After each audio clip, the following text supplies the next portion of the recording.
Hello. Here we are. Yes, we're here. Here we are with our coffee and notes and coffee is always good. Here I am looking at the camera when I'm not supposed to be, so it's how Here it we goes. are. Always coffee in this office, so that's good. Yeah. So this is our first podcast and I guess video cast as well, if you want to say that. Did you ever think this would happen when you came here? No. I didn't even think I was going to be in Mongolia. No. Exactly. So, but yeah, I'm excited to be here, and talking about our first topic is stress management. But before we get into that, let's go ahead and kind of do a little introduction about ourselves. Okay. And so I'll let you introduce yourself. Okay. So my name is Jennifer Wolverton, and I'm the director of the Counseling Center. Mm-hmm. And I have been at MIU since 2014. And so happy to have a counseling center. And it was an idea of a friend of mine. Yeah. She's like, Carissa said, you should open a counseling center. I was like, I should, which is terrifying and exciting at the same time. So, and I teach counseling classes and psychology classes. Mm-hmm. Yeah. Well, it's definitely one of those things that's desperately needed, for sure. So when I came to the school, I was really excited that there was a counseling center. So, because I know it's great for students to be able to have that outlet for them to talk about things that are going on in their life. And we have administration and staff and faculty come too. So, and your office is just close. Yeah, just right around the corner. So it works out good. How about you? So my name is Parker, and I am from the U.S. I come from a state called Louisiana, down south. We love our food, spicy food, and so. But I came to MIU. Was it about a month ago? Yeah, just a month ago. So it's still brand new, still fresh, but I'm here as the External Affairs Director. So good. I'm excited about the position, excited to get connected to other universities, especially for our students, and really just to help the student body out. And I don't know, it's just fun. So, I know. But like I said, a month. It feels like you've been here long. Yeah, never thought I was going to be here in Mongolia. So, but it's I'm glad you are. really, really good so far. So, but I'm glad you're here. Anyway, so let's kind of jump in and talking about our first topic. And so I should say this. I'm filling in for Peter. For Peter. Peter's been sick. Yeah. Still has a little cough and everything. When he talks, he coughs. So no talking for him now. So they said, hey, would you mind filming? I said, sure, sounds good. And your degree is also communications. And so it works out. And I'm excited to be here filming for him. So hopefully he'll be on the next podcast. I think so. We'll see. But we are talking about stress management. Yay. And such a big topic to talk about right now, especially with midterms coming up. I know, and there are so many people already studying. And so I think we're going to talk generally first, and then we have student questions and a few that we will answer specifically, right? Yes. Because some really hit home for us. Yeah. So we got our questions right here. We do. So we have answers, questions, coffee. We're ready. All right. So let's kind of jump in and start talking about what are the main let's talk about stress management. What is that? Right. And because I think the word management is a big thing. Like stress is just a given. We're always going to have stress. Right. And so we're not talking about stress just completely getting rid of it, but what does that mean? How do we manage it, right? So a stress is something that's a demand on your time or your emotions or your thinking. Well, we have those all the time, like you said. But how do we manage it? And that's what the students are asking. Like, how do we manage this? How do we not let it just run us over? Or how do we keep going? Because the tendency is to just quit, like procrastinate or just run away. It's that flight or fight. You're right. It's exactly fear. That's exactly fear. So I think stress management is understanding that it's a fear, and there are techniques to get through it, and you can, and then you'll feel so confident, right? Instead of running away. Because if you run away and like party, do other things, then you just feel worse about yourself, and it's not a good. It's a choice, but it's not a good choice. Well, you're not progressing either, right? So you're just you stay stuck. Right. And so I think stress management is so helpful, especially when we don't know what to do or which direction to go and everything like that. And so that's why I'm really happy about starting off with this one at the beginning of the school year. So, to start off, what are the main causes of stress? Stress happens when we have too many demands and we don't know what to do.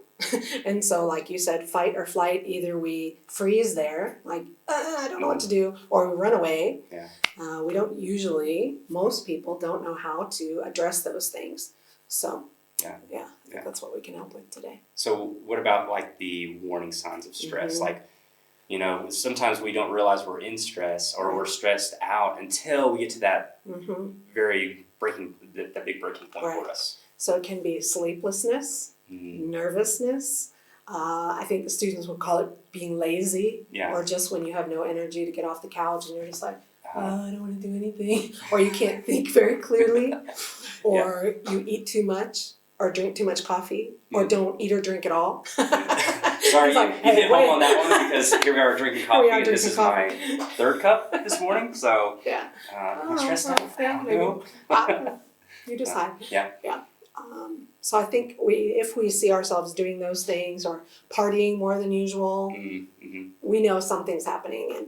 And one of my sons said, everyone knows. He has this theory of knowing, like we know when we're doing the wrong thing. We just don't want to admit it because we don't know what to do instead of it. So we just keep doing the wrong thing and feeling bad about ourselves. So we don't want that. Yeah. We want to do a better job. And you've already kind of hit on it a little bit, but as far as how does stress affect us mentally and physically, emotionally as well? Right. Looking at that too. The mental side, I saw a really good meme, like here are my thoughts, and it's like this big ball of string, like just a hot mess, like so confusing. So we really can't think clearly when we're too stressed cognitively. And emotionally, we could cry easily, be angry easily, like just lose our temper, have no patience. Those are all signs of stress. Gotcha. So when we're in this stressful moment and we're starting to see those warning signs, we start to feel those things emotionally, physically, spiritually as well, all those kind of things. How can we start to reduce that stress? I think the best thing, and especially if we're talking about midterm exams, but it can be any group of stressors, is to make a list. Like, what are all the things I have to do? And then that really validates how you're feeling, because when you look at this huge list, you're like, well, yeah, of course I feel stressed. Look at all I have to do, right? And just to write it on paper, and then somehow it gets it out of your head, and it's just on the paper, and then you can see it more logically. When it's in our head, we just react emotionally. We're just reacting to it. But when you put it on paper, you become in charge of it. And then you can choose what you're going to do about those things. We can talk more about that. Well, I want to say that's something that's big for me because I had to learn that later on after I was in college.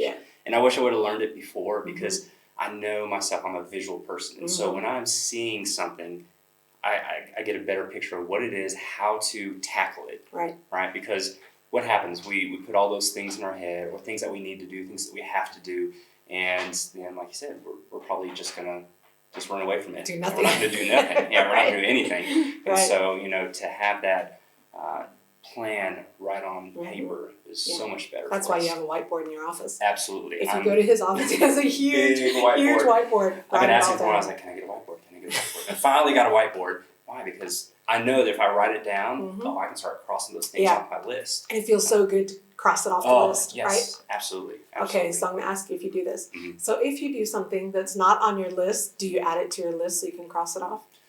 I do that. I probably should do that. I don't. I do that. I'm like, hey, I did something not on my list. I want credit for that, even though I'm the only one looking at it. I'm not getting credit, but hey, I did this, and I'll add it to my list. But like you said, it's a sense of accomplishment. Right. I got this. Right. And what happens when you mark something off your list? That stress level starts to go down. I always see stress is like a thermometer. Yeah, that's And so the higher it goes, it's like the hotter it gets, and the harder you feel about things. Right. But when that stress starts to go down, oh man, okay, be kind of cool, calm, collective, things like that. So that's good. Yeah. Good. So I know we'll come back to some more ways to reduce stress and everything, but answered that question. What are ways to release stress? That's good. Okay. That's good. So physical activity, right? This is your wheelhouse right here. I'll come back and talk about that. Okay. So I have students who like to clean, tidy up everything before you study. That's a good one. Yeah. I have students who like to turn on their music really loud and dance around their house, like a dance party. You can journal. You can write about how you feel, Mm-hmm. or you can do one of these, what do we call it? When you just write all the words you feel on one piece of paper, Mm-hmm. and then it just takes it out of your head and puts it on paper. One student told me, I like to brush my teeth when I'm stressed. I was like, okay, then If that do works for you, right? you know? So there's lots of ways. Do you want to talk about physical activity? I was going to say, I mean, just coming on the tail end of that, it's Mm-hmm. like all of us are going to reduce stress in different ways, That's right. Mm-hmm. And so the way that you may reduce stress might be different from me. Right. And so kind of talking about that, physical activity, that has been a huge part of my life. And so this is kind of a shameless plug. Go ahead. I started a ahead. Total Fit group, which is an Mhm. exercise group. And so when people don't know where to start exercising, this would be a great place for them to start. Mm-hmm. All you do is you show up and you do the workout. And the Right. good thing is that you're doing it in community. Right. And Total Fit is all about being physically, not just physically fit, Right. but mentally and spiritually. Mm-hmm. And that's been a huge That's thing good. in my life. Mm-hmm. And for stress reliever, man, exercise is such a good It is. stress reliever. Why? Because it releases endorphins. Right. It makes you happy, Right. really. And so, people are like, oh, I don't want to work out. It's so hard. And I was like, well, yeah, that's the point. No, you're pushing your body. Right. Why? To get better. Right. And so it does help you in all different aspects. And Mm-hmm. so one of my coaches back at home in the U.S., he was under a lot of stress before he started working out, dealt with a lot of depression, Mm-hmm. like major depression. And he started doing CrossFit, which is very similar to Total Fit. But when he started that, it really helped him out. Right. And just the physical activity, focusing on that, releasing those endorphins really Mm-hmm. helped out with other aspects of his Mm-hmm. life. Mm-hmm. So yeah, shameless plug. No, that's right. If people are interested, It burns up the adrenaline from the fight or flight yes. reaction, right? Yeah. And one of the best treatments for depression is physical activity Mhm. and talking. Yeah. So I think that's another stress managing technique is yeah. to talk to someone that you trust that's, a bit further ahead than you that Yeah. can help you out. Yeah. Right? That's good. That's That's really good. So, but yeah, if you're interested in coming to a workout, Commercial. Monday, Tuesday, Wednesday, and Friday, 4 days a week, over in the gym. You just got to be a member of the gym, and the class is free for me. So there we go. So. And one thing I can say about you is that you're not like a shamer person. No. Like I drink my coffee week and you don't, and we're still friends. Yeah, So yeah. you're not going to be like, dude, you haven't worked out, and No. make people feel bad if Yeah. they haven't before. I'm just excited that people are working out, just Right. because I know what it's done for me. Right. So I want people to feel the same way. So, all right. So back into time management or stress management. It is. Stress So we're on management. topic. We're fine. So time management is closely related to stress. It is. So, It is. so anything on time management that you Sure. us? Time management, when we talk about that, we think just time, but really it's your energy management. Mm-hmm. Not all things are equal, Yeah. right? We could put a list on paper, but different things require more from us emotionally or cognitively than other things. Mm-hmm. So then we have to kind of put those in some kind of order. Yeah. Right? So one of my best strategies is I live by a calendar in Yeah. Google Calendar, and I have every hour. We have so many hours in a day, Mm-hmm. and we don't think so, Mm-hmm. but we really do. So I would use a calendar, and I would get up in the morning Mm-hmm. and study during the day, and I think we're going to hit that again. But time and energy, your emotional energy, managing those things, meaning you're in charge of it. That's what management means, Yeah, right? yeah. So time management means I'm in charge of my time. I'm in charge of what I do, and you feel so much, I want to say power, but Mhm. confidence Mm-hmm. because you're in charge of yourself. Instead of all these things kind of bullying you around and demanding from you, you can be in charge of those things. Yeah. It feels so much better. That's such a good way to put it too, because we forget management. That means you are in charge. Right. Oh, If someone's a manager, they're the boss. They're the boss. Yeah. So instead of time being in charge of you, you're in charge of the time. Right, So, right. And so, like you said, we're only allotted a certain amount of time a day. Mm-hmm. How are we filling that time? Right. What are we doing? It does require that we say no to some things. And I'm looking at my boundaries book on the shelf, like boundaries. And I know that may not be a popular thing culturally to say no, but we really have to. Yeah. And the more that we do it, the more strong we feel. I keep Mhm. going back to power, but it sounds negative, but we're in charge of ourselves Yeah. instead of other people intervening. Yeah. Like, oh, hey, come do this. You could say, oh, no, I have a schedule. Mhm. Like, I can't do that because I have these other things. And that's okay. Yeah, for sure. It's okay. Because I'm a yes man. Mhm. And so I like to say yes to a lot of things. Uh-huh. But when I say yes to everything, then you don't do anything well, yeah, right? don't do anything well. Time management goes out the window, Right. and then stress management. Then you feel super stressed. Absolutely. Yeah. So it's okay to say no, and you can say it nicely. And if you refer to your calendar, it's kind of like this vague higher authority. Oh, I have a calendar. I have the schedule I have to keep, and we don't have to say it mean like. No. You can just say, I can't. I'm sorry. Yeah. And don't. Yeah. It's okay. Don't do it. Or Right. you can say, hey, I have some free time another day. Right. And That's so good. maybe you do want to give some time to other people. Right. And say, hey, can we do it another time? Right. So, Right. and they may have the same deal. So That's right. And that will help them, right? Mhm. That'll give them power to make the same kind of choices. absolutely. That's good. Yeah. So that's kind of our general Uh-huh. questions that we have. And we do have some specific questions Yeah. from some students. I I think we were those are- reading through them a little bit before, know, and I think they're going to be. They're really important to answer Yeah. those. Yeah. So some of the questions from students we already answered in our general, but we have Mhm. five that Five we want to questions. specifically answer. Yeah. That we look and we go like, yes. I need to answer that. Yeah, we need to answer that one. Let's do So, that. so the first one says, how I'm gonna do put on my I? glasses because I'm old. Go ahead. No. So it says, how do I manage both my personal life and my studies? Ooh, okay, hitting home again. Yeah. Right? I can't really focus on my studies when something stressful is going on in my life. Right. Mm. Well, that's really true. Studies are a demand on you. Mhm. Family life is a demand on you. Mm-hmm. So if your personal life is kind of a mess, then you don't have the bandwidth. What's a better way to say that? That's the only way I need. You don't have the room to Brain manage other space, things. yeah. You don't have the bandwidth, right? You don't have the energy or the room to handle other things also. Yes. It just takes up everything you have. Mm-hmm. So I think my advice on that is to handle the problem in the family or the personal life thing first. Yeah. And we can't always fix everything, right? If it's parents, we can't fix them. So I think also it's to know what your limitation is. Mm-hmm. My parents were a mess. They were.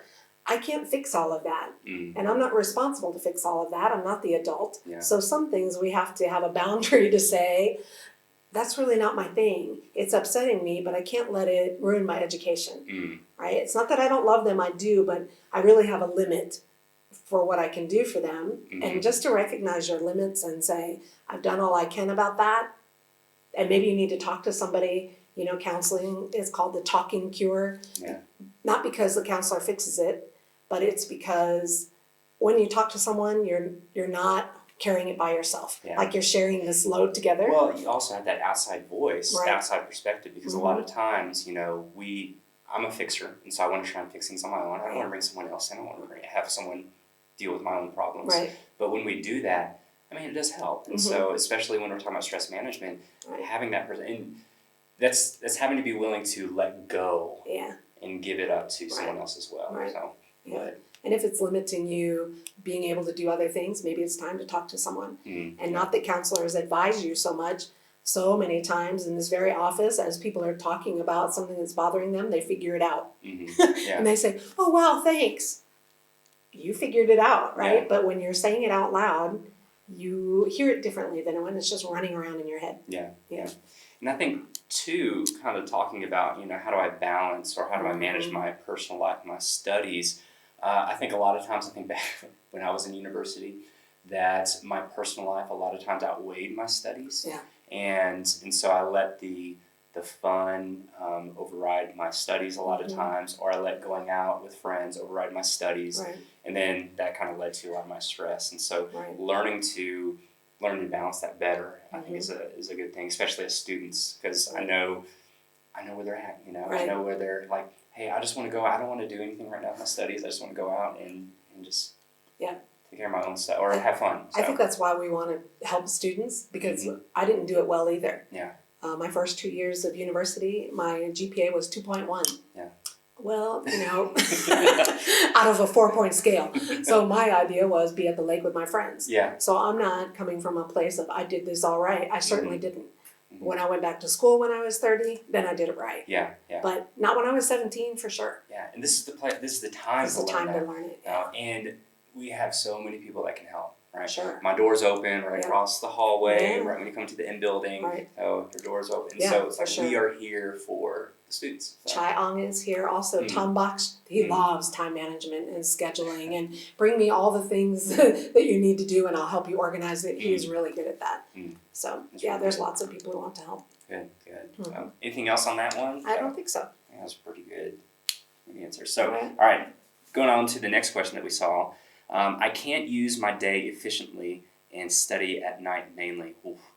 Sometimes I prepare for exams all night and feel terrible the next day. I know that this is because I procrastinate, but still can't stop my bad study habit. What should I do, Baksha? Well, yeah, this is classic and this is why we wanted to answer this. Procrastination is fear, right? Yeah. We put it off because we're afraid. It seems too big, so we don't do it. If we recognize, oh, okay, it's because I'm afraid of this, fear is just a feeling, put it in its place, write down what you need to do, and start. Even if you have a checklist, just start with one thing. Yeah. And then you'll have the motivation to do more.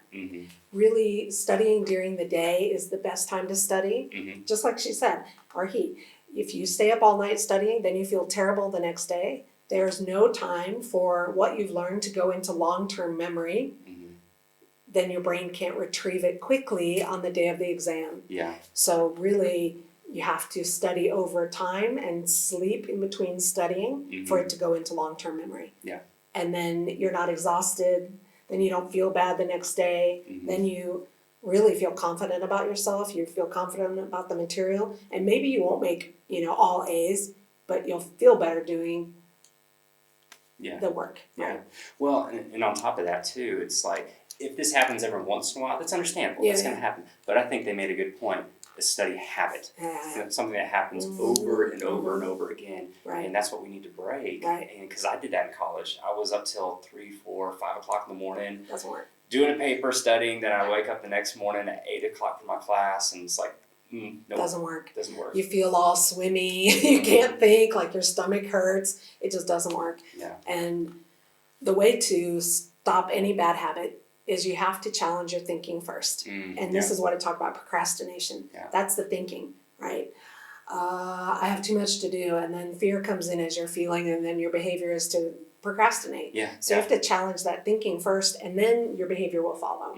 That's just psychology right there. That's psychology 101. It is. I teach it in intro. That's right. That's good. Good. What's our next one? Next one is, I can't focus on my studies because I miss home. Tear. Seriously? I know. Understand that? Yeah. What should I do? Baksha. Oh, well, yeah, we understand that. So behaviorally, what to do is don't watch any sad shows because it will make you cry more. I learned this. I learned this in the Philippines when I missed my daughter so much and I watched Hachiko about this dog who waits for its owner at the train station. I cried for a week. So no sad movies. No sad songs, right? What we do is we try to match our mood with TV and music, which makes us worse. So we kind of have to go the other way, right? Put on some energetic music. Don't watch sad movies, dramas, no dramas. We have enough drama. Don't watch dramas, right? And I think talking to someone about missing home, maybe having a video call in the morning with family, like, I'm about to start my day, but I love you all, I wanted to see you, and now I'm going to start my day. Could be a healthy thing to do. And since you're very recently in this, do you want to talk to this? It's hard. Yeah, it is hard. And so I think when you first move somewhere, you kind of have we call it the honeymoon phase, where you're just like, you're excited to be here. It's the best thing so ever. good, so awesome. And then all of a sudden it's like reality hits and you're like, oh, I miss home. I miss the restaurants that I used to go to all the time. I miss my I miss my family. I know. You know? And so I'm starting to feel that. And so I think for me, having those times where I can just call my parents, thank the Lord for technology. My gosh, it's been so good to be able to. We don't have to write a letter and wait a year. Yeah. And so we can call our family. But one thing that I've also found helpful, and you and Tom have been very good about this, is that you create new family wherever you go. And so kind of going along with the lines of go talk to someone. I know that, okay, if I'm feeling down, missing family, hey, let me go talk to my family here in Mongolia, right? And so we have to create that too. Right. It doesn't just come to us. We have to create that. It's true. And so we need to go out and build a family here. Yeah. So we have to be a bit vulnerable, right? Yeah. And so, opening up. And so for me, that's been super helpful. Like I lived in China for a year and a half, and there were times where I just felt lonely, sad. But I had some friends that they said, hey, if you ever need to come over, just come on over. And I'd go over. They had 7 kids. 7. You didn't have time to be sad. 7 kids. 7 kids. And so, you didn't have time to be sad. And so you just spent time with the family, and you were a part of the family. That's and good. That's we just need that personal connection, That's right. And so that's what family is. It's a personal connection. So, but yeah, we understand that missing home part. yeah, absolutely. So, so reach out, be vulnerable, build that community with each other. So yeah, that's good. All right, number 9. So on here it says, I've been kind of fighting with my roommates. I think it's because of our culture or something. How to communicate, or how do I communicate or make us not feel bad about each other? Yeah, we just taught this in Marriage and Home. So if you haven't taken Marriage and Home, shameless plug, take this class because we talk about healthy communication. And so what we don't want to do is take out our stress on someone else. Yeah. Which is kind of what happens, right? We feel stressful and we just pick on the other person. But if there's something really bothering us, then we can say, you know what, I feel really disappointed, or I feel kind of disrespected if you use my things without asking. I feel upset when you leave wet towels in the floor. I feel uncomfortable when my side of the room is neat and your side is a mess, and it makes me feel stressful, right? You could just say that, not, you're a mess, right? Well, right? I'm also thinking like the opposite. I'm smiling on the inside because I didn't do a lot of that, and I'm a peace person. I don't like confrontation. To me, that's confrontational. But what do? I'm just become passive aggressive, and so it's like throw their stuff away. So it's like just throw them and then expect them to slam some doors, and they're gonna know what's wrong with you. Expect them to know how I feel. It's like no. But having those I statements to say, hey, I feel this way, or I'm feeling like this needs to change. That's the best way to bring those things out into the light, and so they can be resolved in a healthy way. Yeah, and I think having a healthier perspective about different cultures. That's why people come to MIU. MIU, international, right? So instead of looking at, they have a different culture than me and they're so annoying, we could change our thinking. Again, we're back to that, which changes our behavior. We could change our thinking to think, wow, I have the experience to know these cultures I never would have known if I just stayed at my house. What an opportunity, what an experience. And maybe I can learn something from them. Maybe I can take parts of their culture that I really find valuable and add them to mine. Instead of, they're so annoying. Well, if you think that, then your behavior is going to be mean, right? Well, it goes back to being slow to speak. And quick to listen. Right. We want to be listeners and learners.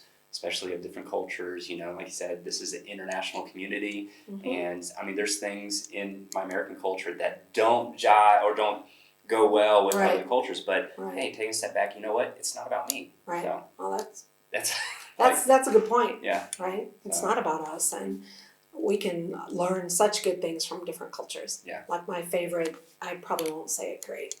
This is my vulnerability moment. Okay, my favorite Mongolian saying is, let's go together. Hamtiawi, let's go together. I mean, that's my favorite thing, and that's not American culture at all. No. American culture is go by yourself. Which I've done a lot already. Right? So I just love that. I really have adopted that idea from Mongolian culture. So I think it's our perspective, valuing the other culture. That's why we're here. If you wanted to go to all Russian school, you would have stayed in Russia. If you want to go to all Korean school, you'd stay in Korea. If you want to be all Mongolian school, you would go to a national school. But you're here. And it's such a valuable thing. You can really learn from roommates instead of fight with them. And that kind of goes back to the whole stress management thing, is that, when we are in community with other people, our stress is going to go up automatically. And so, doing those things that we talked about at the beginning of stress management, of reducing that stress, really helps out and plays into how we deal with other people as well. So kindness goes a long way. Yes, it does. We don't have to confront everything, right? We don't have to talk about everything, but if Yeah. something's really bothering you, then you can talk about it. Yeah. Good. Think we answered that one? Yep. Okay. I think so. So, All right. All right. Last one. All right. These days, I've been preparing so hard for my midterm exams and have almost no time to cook. And I think I feel sick. Yeah. So are there any tips for that? How can we manage our time? Yeah. Well, you know how cars run? You have to put fuel in a car to be able to go anywhere. Mm-hmm. And your body and your mind are the same way. Yeah. If you don't eat, you can't think well. Mm-hmm. Your body can't stay up and study. So you have to eat first. Mm-hmm. It's okay to take care of yourself, right? Yeah. Eat breakfast. You Yeah. really should eat breakfast. I know students don't usually. Like, I only eat at night at 9 o'clock. Well, you've gone all day without any fuel. Yeah. No wonder you feel horrible, Yeah. right? So kind of flip that and say, you know what? I'm valuable enough to eat breakfast Mm-hmm. and take 10 minutes Yeah. to make an egg, some ham, some bread, and eat. Mm-hmm. Or peanut butter. I mean, whatever you want to eat. Yeah. It's so important to eat. Well, like in Total Fit, we have what are called healthy lifestyle habits, Mhm. and we work on those for a month. Why? Because when you start to work on those for a month, they become habits. Becomes a habit. And so one of the ones that we've done in the past is having a meal in the morning, because we do forget that, and it supercharges our metabolism, gets us going. Another thing is drinking a bottle of water, or at least 16 ounces of water before we go. Right. Why? Because it just gets our body going. Right. And so having those things in place, fueling your body right, sets you up for the rest of the day. That's right. And the whole car analogy, I always use that all the time. It's so good. And so on the same time, like, of course our bodies need fuel, but then we can also put bad fuel in our bodies. And so Right. sugar, Yeah. gummies, That's right. Coke, all those kind of things. And so limiting that as well is That's going to be right. good. So. Right. I think that's the food of students is, a 2-liter Coke and a bag of chips. That is no nutrition at all. Yeah. And you crash after that much sugar, and then you're more tired. Yeah. And you have no fuel for your body. Yeah. And then your brain can't work well. And then you start to stress out. Right. Yeah. Right. So really, my class used to laugh at me because I would say, drink water, not alcohol, right? No alcohol. Yeah. So don't go out and party. Don't get high for sure, Mm. because that makes you just lay on the couch and do nothing. Yeah. Drinking kills brain cells. Yeah. So the things you learned last week, they could be killed by alcohol. Mhm. And so you won't remember it anyway. Yeah. So it's just like the exact wrong thing to do. Mm. But it's what so many people do because we're coping with it in an unhealthy way. Yeah. We have a stressor, we don't know what to do, so we just run away from it. Yeah. But then it's still there, and then we feel worse. Yeah. So, So I know what they're talking about is, having no time to cook. right. And so I think another thing to do is cook with friends. Yeah. Mhm. And because sometimes it's hard, like for me, it's hard to cook for myself, but Yeah. when I have people coming over, I find that time to cook with That's them. good. Maybe they want to cook with me as well. Mhm. And then you're doing life together. And so once again, that stress kind of Right. subsides. And it could be your study group. Yeah. Study group. Yeah. Mm-hmm. We talked a lot about stress and time management, but also some study tips and Mhm. how can we apply these study tips to help us out in school, help us out with exams, especially with those exams coming up, Mm-hmm. but then also relieving some of that stress as well. So what would you? I have 2 things I would like to share. I think I'm at my limit. No. Pretend you're the teacher and make a test and then answer the questions. When we do so much on our phone, when we take pictures of a PPT, when we just see the PPT and we're not taking notes, it's not really getting in our head. Yeah. It's just kind of washing over us and going out. And when we look at our notes, if we take notes, it's the same thing. So what I would do and what I tell my students to do is to ask a question I'm going to ask. Mm-hmm. What is the objective of psychology? Write it out on a piece of paper with a pen. Right? Your brain will remember it so much more because you're doing a kinetic action while you're thinking. Mm-hmm. And so, what is the objective of psychology? And how do you change a bad habit? Mm-hmm. Write all the questions I'm going to ask you from the review. Yeah. And then you have the exam. Mm-hmm. Then answer it. The objective of psychology is to observe, understand, predict, and motivate. There you go. Yeah. How to change a bad habit. Mm. Change your thinking. Then your feeling and your behavior will follow. Yeah. You can write that. But if you just look at your notes or you just scroll through Google Classroom and glance at the PPT, you will not remember it. And when you're glancing through, you're like, yeah, got it. And then you see the exam, you're like, what? What? I don't remember any of that. I've learned this a lot from experience in college, and so I had to Right. relearn to connect. Just write it out. Exactly be good. right. So, Right. So if you have physical action happening while you're thinking, Mhm. and even if you say it out loud, so now you have 3 things happening: auditory, visual, kinetic. You're going to remember it more. Yeah. So Good. make a test. I think that's the best thing I can say. The second best one is if you teach someone else. Mhm. You really have to know it to teach someone else. And then I think you could do that, connecting that with the dinner together. Yeah. So invite people over, cook, and then teach each other the material. Mhm. Because there's always going to be someone who understood it a little better than you, or you're going to understand it and you can help other people. Yeah. Then you can have that time with people, which Yeah. reduces your stress. Mhm. You're studying, which reduces your stress, and you're going to do well. Yeah. You're going to remember it, right? So, And that's one thing that I learned in university is that we did it in regards to like a child. If I can explain a harder subject or a more difficult subject to a child, Right. that means I'm having to think through it. Right. I'm having to really process it in here. So when I do that, hey, I'm remembering it. And so I think the whole teaching aspect Right. is really beneficial to remembering and doing well on your exams. I think, so. and one I just thought of, medical students use it a lot, is flashcards. And there's an app to make flashcards, Yeah. Anki. If you have a lot of terminology, Mhm. some classes are heavy on the vocabulary, you can make flashcards. Mhm. And then it tests you. So the ones you miss, you see those more. The ones you got right the first time, they don't keep showing you those. Yeah. So it's really effective instead of going through the whole slide deck over and That's over good, again and yeah. wasting time. Yeah. It's really a smart app. Yeah, that's good. Awesome. Anything else on study tips, study Those habits? are the things I have, I think. Awesome. That's all I have. What about you? Do you have anything you want to? Nothing I Add really to want that? to add to it. So I think those are some of the things. I was never the best studier, and Me so Me so yeah, just applying these two things Yeah. are so beneficial. Right. And so when I was doing my master's program, writing stuff down was so helpful for me. I think really that's when we both learned how to be good students is Yes. in graduate school. Mhm. Because you have to. Yeah. You really have to. But you can do well in your bachelor's, Mhm. which helps you get to graduate school. Because the thing no one tells you is most graduate schools require a 3.0 GPA to Yeah. get in. So if I went to them with my 2.1, and they would laugh me out of there. So Yeah.